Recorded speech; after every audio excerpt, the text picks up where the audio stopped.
Now I know this is going to be very different from the content I normally make on this channel, but I made this channel so that I could upload pretty much whatever I want to, and this is something that I absolutely feel I should talk about. So it'll come as a surprise to no one for yet another person to say that YouTube's copyright system is complete ass. But, of course, just like anything else with YouTube, it seems to only be getting worse. Some of you might already know about these situations, others of you might not, but basically today we're going to be talking about two basement-dwelling losers. Now, one of these losers is known for falsely copyright striking a bunch of different people to get their personal information, and this does include smaller YouTubers too. False copyright striking is a crime, even if YouTube doesn't properly enforce it. And using illegal means to obtain someone's personal information is an even bigger crime. Now, the first person that we're going to be talking about, many of you may have heard the story of, and it is this person.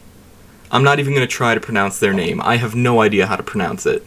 But, like many others, we're just going to call him Zenet. I'm not really sure if it's Zenet or Zenet, but, I mean, it's a doxing loser, so who really cares? So about a month ago, YouTuber Vince Vintage uploaded a video that was about the Xbox Underground story, which, if you haven't seen that video, go watch it. It is a fantastic video. It's a great watch. It goes really in depth. I'm pretty sure he gets a couple of interviews from people who were involved, too. But anyway, one of the Xbox Underground hackers is Zenet, and Vince tried to reach out to him to get an interview while making the video, and Zenet didn't really want it. So Vince respected his wishes and just moved on and continued making the video without any help from Zenet. But even just the video being made Zenet mad, and he proceeded to falsely copyright strike it, along with many others of Vince's videos, in order to obtain his personal information. Now, something that you may not know about the YouTube copyright system is if someone gives you a copyright strike and you want to refute that strike, you are required to provide your real personal information. That is a thing that YouTube forces you to do. So if someone falsely copyright strikes your video, you are forced to give them your full legal name, your address, your phone number,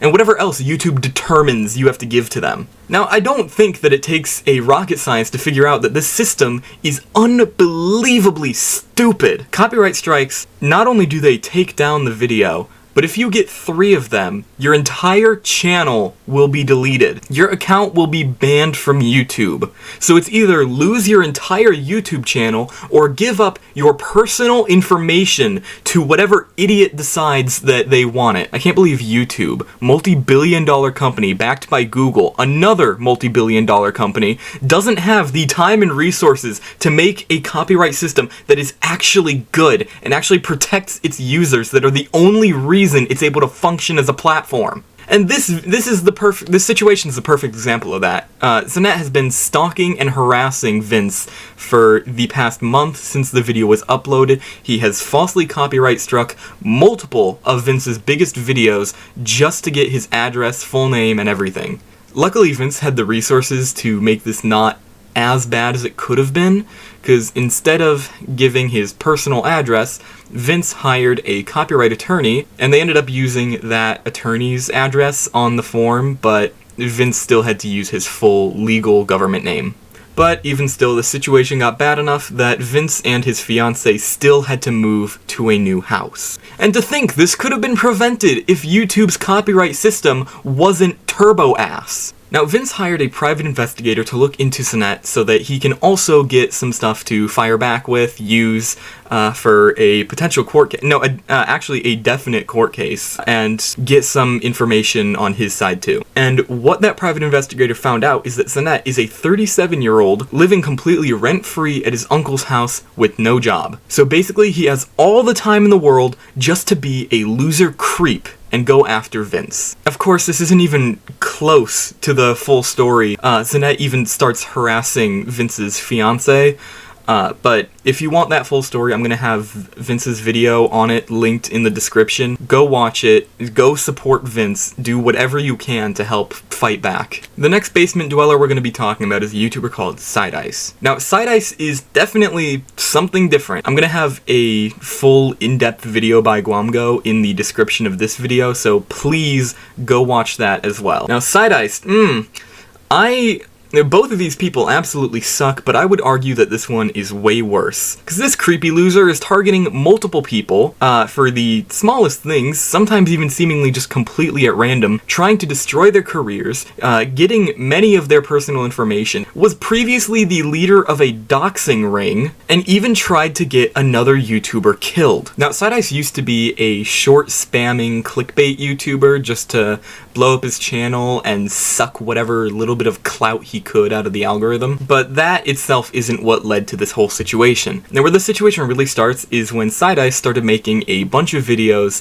that were claiming that YouTuber Parlo was dead and that he took his own life. But Parlo ended up coming back later and revealed that Side Ice had been absolutely harassing him, had been ordering thousands of dollars worth of pizzas to his house that were cash-only orders, had gotten Parlo's personal information and was trying to spread it, and so much more. And unfortunately, Parlo isn't the only one who this absolute creep has done this to. There have been many YouTubers, some of them even being genuine kids, who Side Ice has done this to. Yeah, Side Ice is going after even children. And you might be wondering, oh, why hasn't Side Ice been banned from YouTube yet? He was. And then YouTube unbanned him. Why? Why would you ever do that? What is the point? There is no good qualities to this absolute fucking troglodyte. And yes, I mentioned earlier that he had even tried to get Parlo killed. I want to just correct myself very quickly here by saying that it wasn't Parlo that Side Ice tried to get killed, it was actually another YouTuber called Steak. But regardless, still absolutely evil, deplorable act that YouTube has done nothing about. So basically, Parlo has an autoimmune disease, makes him very vulnerable to sickness and disease, so basically if he gets sick, it could just straight up kill him, easily. So what Side Ice decided to do was send a positive COVID test to Parlo's house in order to try to get him sick and try to get him killed. Of course, as I said before, I'm going to try to include as many videos and channels as I can in the description of people who were affected by these absolute Neanderthals. Go check out all the links that I have in the description that have to do with those people. Give them as much support as you can, because this is something that needs to stop. YouTube is not gonna listen unless we try saying something. So go tweet at YouTube constantly. Do not give them a break until they fix this terrible copyright system and actually protect the creators that make their platform what it is. This is stupid. This video shouldn't even have to be made. Yeah, more of my regular content coming soon. Bye.